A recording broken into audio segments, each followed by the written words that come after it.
So, Fantastic. Victor Baba, I want to say good morning from, good evening from here, but I don't know whether it's the same response from where you are. Good morning to you, Susan, all the way from San Francisco, California. Here it's in the morning. You're 10 hours ahead of me. Okay. Yes. I'm winding my day and you are starting your day. That's right. That's how interesting the world is, and our God as well. Wow. Welcome, Sana, to YouTube, to Suzie Yule Diadem YouTube channel. This is a platform where we impact people and we live positively regardless of the situation. And I'm so happy to have you here. I'm glad that you're on board. And I just wish you just come in and introduce yourself to my viewers. First and foremost, thank you, Susan, for inviting me to this show. I really appreciate your invitation, and I look forward to inform and impact as you put it, using my story, of course. My name is Victor Baba Emmanuel Aligo, and I am the firstborn of 4 other siblings. My parents, from quite an early age, always took time to stress to us the importance of academic excellence, academic integrity, and academic discipline. And that has played out through my life. These are values that even to date, I still strive to keep up with. My parents didn't have the kind of support, care, and love that they have given me, but nonetheless, I'm really appreciative to them. Why do I mention them? It's because I don't have a my story. I only have an our story, and our story includes my family, includes the African people and the African continent. Now, with that in mind, I'd like to say that I am a minister at Reconcilers World. That's very important. And then number 2, I am a mediation practitioner, scholar, and leader. And right now, I have quite a number of projects that revolve around mediation as a practice across the world. I teach in Somalia. Right now, an advisor at International Accord that's based in India. And I am a faculty member at 2 institutes in Nigeria, in Abuja, to be specific, and Kaduna State. So that's who Victor Baba is in a nutshell. And just to summarize, or just to give a synopsis of who I really am, I am a product of grace, a product of faith, a product of so many hands, and last but not least, a product of African higher learning institutions. Thank you for having me. Oh, you're welcome. That's quite elaborate. Huh? And I'm glad that you, with all those commitments that you have, you still could spare time to come and share with us. And we're very hopeful that we're going to learn from you. So Victor, I'll just go right into it. And I want to tell our viewers today, it's a very interesting day. As you already can see, it's getting a bit hot. Yeah, so Victor, I would have wanted, or rather I want, because I'm so inclined into the young people, the youth, and this is where I feel we need to talk to young guys. And I'm glad that you have, you said you don't talk of a you background, you talk of us, our background. Right. So that says that you're able to pinpoint maybe the things that are going around, not only in your personal life, but in so many people's lives. And so I wanted today we discuss about personal growth, which I want to think and to feel that growth should be continuous. And that's why I want you to help us in that area. And so I'll just let you go right into it and maybe try to help us to understand what it means to have a personal growth. Having a personal growth means that you have a plan of how to get from point A to point B. And a plan here is not just made up of goals. These goals should be specific, and you should break down your goals into outcomes. Somebody once said that goals are like pencils, but outcomes are like sharpened pencil. Mm-hmm. Now, if you went into a supermarket and purchased a pencil, it's not sharpened. That means that it's not of any benefit to you as a person or as a student or a writer. But when you sharpen it, that's when it becomes useful to you. And therefore, in simple terms, having a personal growth is like having a plan that has outcomes. And these outcomes are subject to the concept of time. A man that I love says that time is the SI unit of life. And at this point in time, maybe I think it's honorable for me to say that time is important. And I want to speak to the African continent. We've, for far too long, the enemy has robbed us of the wisdom of time. Yeah, and if we want to reclaim and redeem the African spirit, the African dream, as young people, we need to take, we need to regard time. We need to place a high premium on the concept called time. So growth is subject to time. So once you have your outcomes well and clearly articulated, you should have timelines. Myself, I always try as much as possible to have a 5-year plan. Okay. And maybe even before we get into the intricacies and nitty-gritties of my plan, I think it's important that I get to what should inform our plans, our growth plans. Mm-hmm. And I'm a believer, and I think you know that, and you're a believer as well. Yes. And for me, it goes back to the Word of God, because the Word of God is inspired by God. That's what the scripture says in the book of Timothy. All scripture is inspired of God. Mm-hmm. And it's right for doctrine, reproof, correction, and all these good things. So for me, I think it begins from the Bible. That's where our growth, our plans originate from. And this should take me to the next level. What should constitute your growth plan? Mm-hmm. Time is going to be instrumental, and then specifics. We need to get into specifics, the nitty-gritties. And this is where your purpose comes into consideration. For the next 5 years, what do I want to do with my time? What do I want to do with my life? And before I dichotomize our lives into the various episodes, I like to put it that way, because your family life is an episode of who you are. So if I'm allowed to take an episodic dimension of our lives, I would put it this way, in the next 5 years, how am I looking at my marriage life? In the next coming 5 or 10 years, how would I like my professional life to be? Already that tells you that your growth plan should be not only specific, but it should address certain points of your life. You should compartmentalize things. Like, this is my career, a path, this is my family life, this is my spiritual life, this is my personal life. And then you begin to work on them within that structure. Again, it should begin from your spiritual life, because every other thing is a slave of your spiritual life. If we fail in life, it doesn't, we didn't just fail in life in this realm. We got it wrong in the spirit. Yeah, so it begins in the spirit. If we can set things in order in the spirit, then every other thing will flow.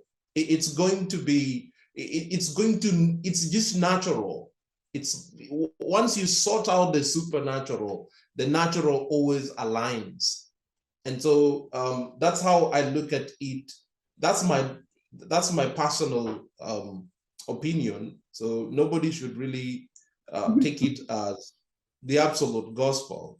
Having said that, once you have divided your growth plan into the episodes that I mentioned on, now comes in responsibility.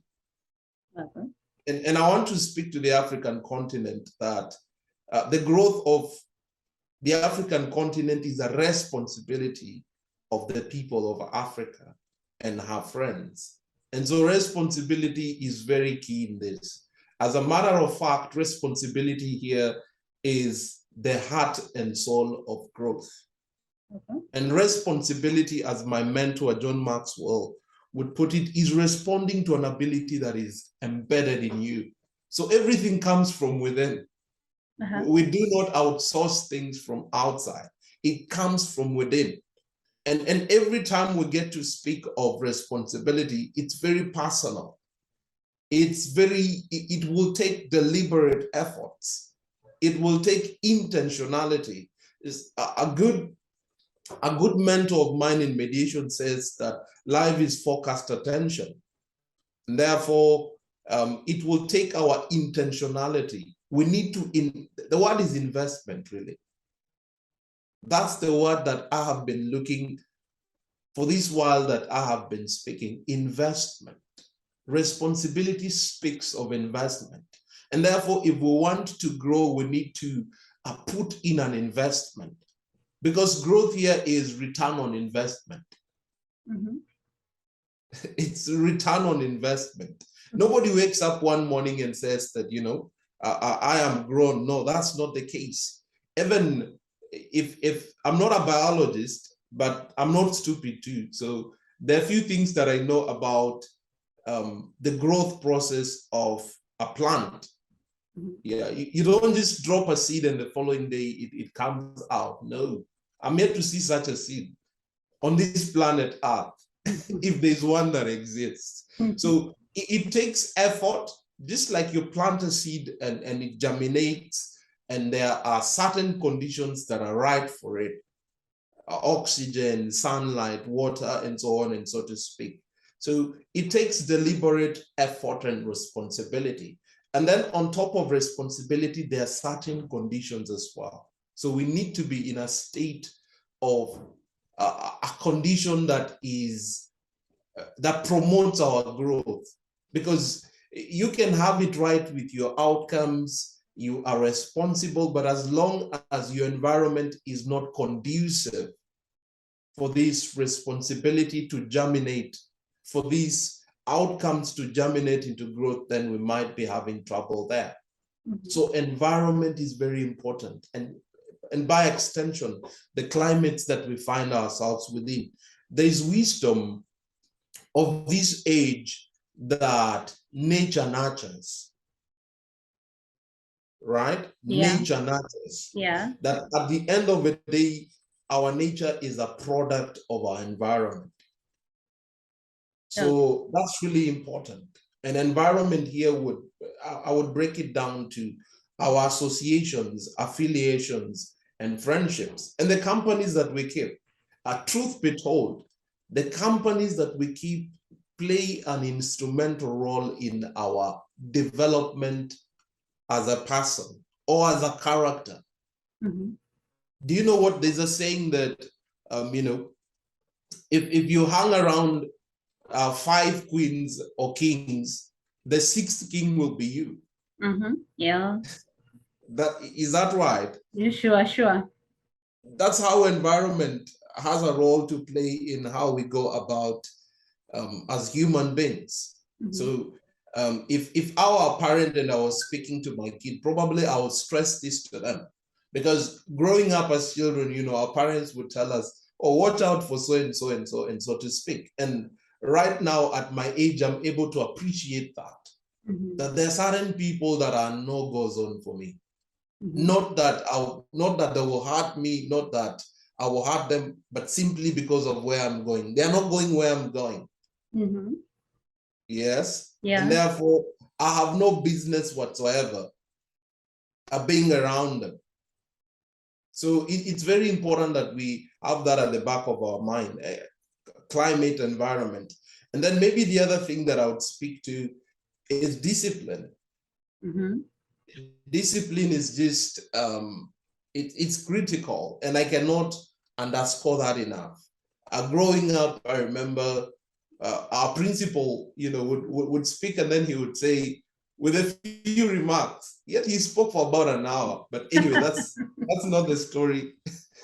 That's not the story that we are communicating here. So a discipline growing up would be defined as doing the right things at the right time or with the right people.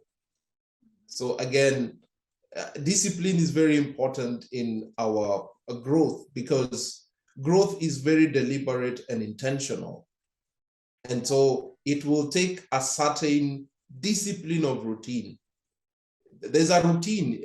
Discipline here is a routine, And there's a saying that if you do one thing consistently for 21 days, it becomes your habit. So there are habits that support our growth plans. Mm-hmm. So unless we tap into this habit, then we might not, at the end of the day, see much of a growth in our life. So that's my synopsis of what a growth is and what it would take to grow. Okay. Wow, I love that. I like the way you've said it, that also environment is very important. And I don't know whether you would be, because I understand you're saying that to have a growth, you must have a plan. That means you need to take I think plan means you need to know the kind of direction you want to take in your growth. That's right. Now, if you're able to get the kind of direction that you want to take, and now probably in the place where you are at, it is not because I'm imagining if I want to learn, I should be in a learning institution, but I might find myself that I am not in that place where I'm the kind of environment that I have. What do you think would be my initiative for me to still continue to achieve the kind of growth I have when my environment is not allowing, is not conducive, and yet I'm not able to change the environment really because of the life circumstances? That's an interesting question, and I appreciate you for pointing that out. Now, I'd like to look at learning from a formal perspective and from an informal perspective. Formal learning here is when you subscribe to a learning institution and there's a course that is structured, you have faculty members, you have methodologies of accreditation and so on and so to speak. And we have informal learning institutions. Our families are learning institutions. As a matter of fact, the first school that we get to attend is the family. So the family in itself is a school of learning. And by extension, I want to look at the 7 mountains of influence. When you look at it from that perspective, these are all places where informal learning takes place. Now you are employed, your organization is a platform for informal learning, right? Yeah. So yes, I think at that point is home. sure. That learning takes 2 forms: formal learning and informal learning. And if you find yourself in an environment that is not healthy, because that's the word, organizational, if you find yourself in an organization that is not healthy for your growth, that points to a number of things. One, it means that there is no challenge. And at times we look at it from a negative sense, but looking at things from a positive sense, I want to, this is a picture I want to paint, that, you can be in an organization for long and you have achieved great accomplishments. The organization has grown throughout your tenure and your time there and so on and so to speak, but things get to an crescendo where you're not growing anymore. And that's where you pick the challenge. There are CEOs who work for an organization for 10 years and they will say, I'm not leaving this company because they have treated me unwell, but I'm leaving this company because I want new challenges. Mm-hmm. So at any given point in time, if you find yourself comfortable in an environment, well, that's not a good state for you to grow, because growth demands becoming comfortable with being uncomfortable. Wow. So comfort, at times, it's not about people, but it's about comfort. Mm-hmm. The last time I checked, in a classroom, learning takes place when you're uncomfortable. I remember the chairs that we sat on in school. It wasn't the most comfortable of seats. Mm-hmm. Because when you're comfortable, you don't really, there's no effort. Mm-hmm. Yeah, so at times comfort can really be, it can really be the problem. Mm-hmm. It can be the plague that is pulling you down. Because at times, we like pointing fingers at so-and-so and so to speak. But that's not the case. At times, comfort in itself, it can be a threat or a source of self-sabotage. Mm-hmm. Yeah. So the thing here is challenge. We really need to draw ourselves to challenge. If you're naturally inclined to challenge, you are ever growing. Mm-hmm. Tell me a person who is ever growing, and I'll tell you a person who is naturally drifted and inclined to challenge, or challenges, so to speak. Wow. Yeah. So if you're in an environment that does not promote healthy habits for growth, you still have your own personal space. Mm-hmm. So many books have been authored, so many inspirational and motivational books have been authored on how to, make yourself better, on how to add value to yourself. Mm-hmm. And the interesting thing about value is that once you have accumulated value in yourself, you begin to attract so many other things. Okay. So the problem really is not going after things. The problem here is taking your time and adding value to yourself as a person. Okay. And that will take deliberate and intentional steps. So if your work environment is not facilitative for your career growth, you still have your personal space. Sure. You can still invest in a personal library, like so many successful people do. Mm-hmm. Yeah, so it's not really pointing fingers at others, but it's just realizing that everything comes from within. Talking of books, what do you think would measure personal growth? Do you think our academic achievements could be used as a measure of personal growth, or what is it that we would use as an individual to measure whether you're growing? I think knowledge is very important. And I know there are many sources of knowledge, and reading is a key source of knowledge. So growth here is a byproduct of knowledge. Yeah. If I want to add more muscles, I need to come to terms with the knowledge that I need to go to the gym. And I need to understand that there's a diet implication. Mm-hmm. If I want to tone my body, if I want to become more lean again, it's not just going to the gym, but there's a diet that should support that. Because people go to the gym for different reasons. If I want to add weight, or if I want to be, a well-built guy, tall, dark, and handsome, Masculine. Uh-huh.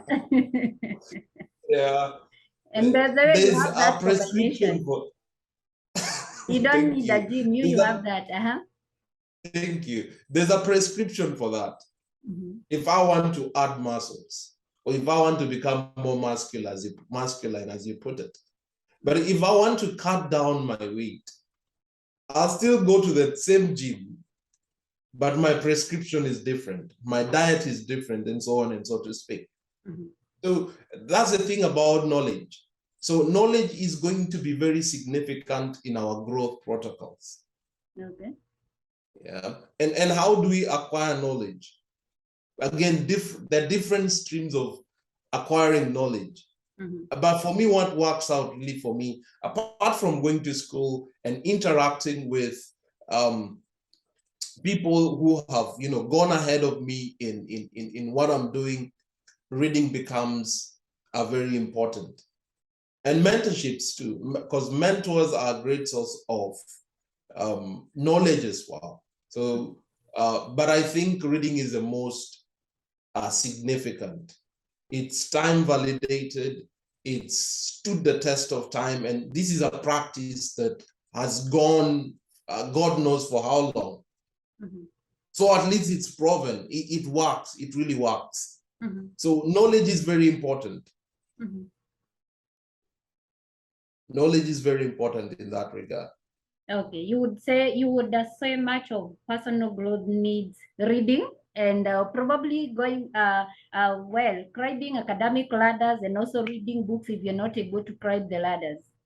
Oh yes, and we don't just read books to to be good at what we do in the office.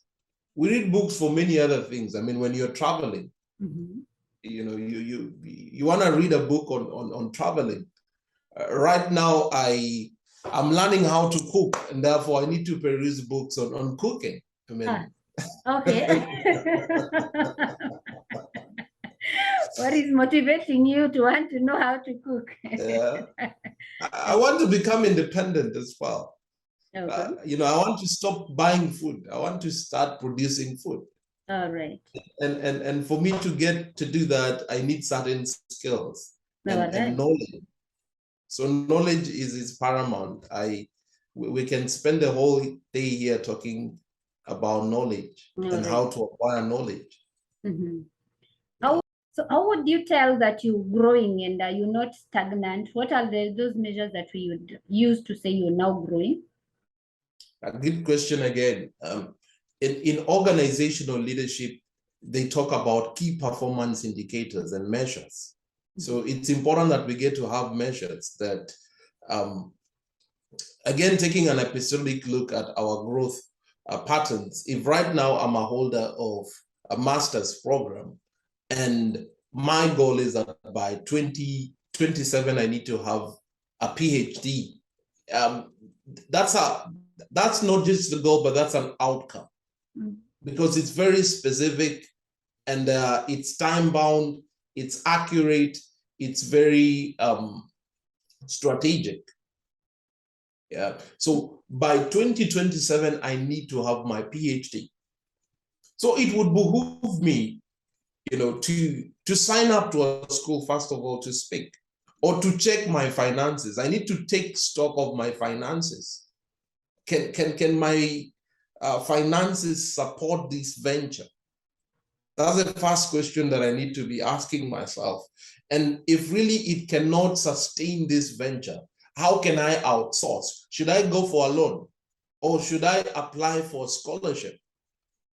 You see, these are deliberate steps that I am making towards achieving this outcome of having a PhD by 2027. Mm-hmm.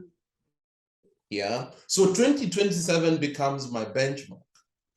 So when we get to 2027 and I have yet to acquire my PhD, then it means that within that particular regard, I didn't grow. Uh-huh. But that's not the end of the world. Mm-hmm. I can still go back to the drawing board and retreat and remobilize. What really went wrong here? Yeah. Maybe I started my course at the right time, but somewhere in the middle something happened that was out of my control or was within my control. So we need to watch out for that as well. And that's why we are called into a constant state of introspection and contemplation and meditation and reflecting things. Okay. So reflection here becomes a good tool for diagnosing our growth plans. Wow. So it really comes back to that, being accountable as a person, and of course having accountability partners too. And this is something that as a generation we need to understand, that we need people that we can account ourselves to. I keep on saying this, that one of the primary reasons why marriage seems to be crumbling down like a house of cards in our generation, left, right, and center, it's because of the fact that we do not have accountability partners, people that we can speak to, people that can hold us accountable, people who can call us, and sit us down and give us a lecture that, sir, and ma, here, if you don't watch out, you are likely to run into a wall. So accountability is very important. Accountability partners, again, are very important. Are there people in your life that you answer to? Are there people in your life that can call you into order? And these should be people who have your best interest at heart. I'm not saying that, we should just submit to every Tom, Dick, and Harry. No. Accountability partners are people that we have spent time, we have evaluated them, and we feel that they are of benefit to us. So accountability partners is very important. So when you're drawing your growth plan, you need to have people around you who can hold you accountable. Again, going back to environment and the companies that we keep. So that's very important. Okay. Because we need people to, tap at our back. There's a saying that you cannot see your back. Yeah. And so what accountability partners do is that they can see your back. So by extension, they become your eyes and your ears. Yes. There are certain things that your ears are limited to. There are certain things that your eyes cannot see. And so when you have accountability partners in your life, they become extension of your eyes and your ears. Wow, I like that. Do you think there are things that you would point out that you would say that these are the things that affect the growth, especially with the young people, the things that you think we need to drop that would affect our growth? Definitely, we need to drop a sense of entitlement. That, I'm entitled, I went to school and so I'm entitled to this X, Y, Z. It's good to have aspirations and expectations, but a sense of entitlement is just a world apart from expectations and aspirations. So that's one thing that really needs to sink into our heads. And the earlier it does, the better. So we need to drop that idea of entitlement, that the government, owes me this and that and so on and so to speak. I personally wake up every morning knowing that nobody owes me anything, not even my parents. Not even my parents. I wake up practically every day knowing that nobody owes me anything. So my growth is my responsibility. The buck starts with me and it stops with me. So that's one thing as a continent we need to drop out. The mindset of entitlement. Okay. And the thing about mindsets is this, that a mindset or a mind frame of entitlement is a mind of scarcity. It's not a mind of abundance. So the earlier we drop that, the sooner, we begin to see things from an abundance perspective. Okay. So that's one thing that as a continent we really need to work on. Number two, process. This thing of wanting things now, we really need to understand that growth is very deliberate and it's organic And everything that is organic has a process. If we speak of GMOs, genetically modified organisms, the reason why they are not organic is because they have not gone within a certain regulated process. Okay. And my simple research has told me that GMOs are not healthy. In the long run, they are not healthy for our own health. So if you're this kind of a person who just want things over, overnight, because they're microwave babies. Oh yes, it's not sustainable. Yeah. It's not sustainable. Okay. Do you know what I've come to learn as well? Overnight success, it just disappears. It fades away within a short period of time. So process is something that we really need to subject ourselves into, the process of the factor of process. And process here is subject to time too. So we really need to work on that. And then maybe we need to really invest in ourselves. We really need to invest in ourselves. Invest in your spirit, invest in your mind, and every other thing will begin to find its way around you, because the world is looking for value. Yeah, people of value. Yeah.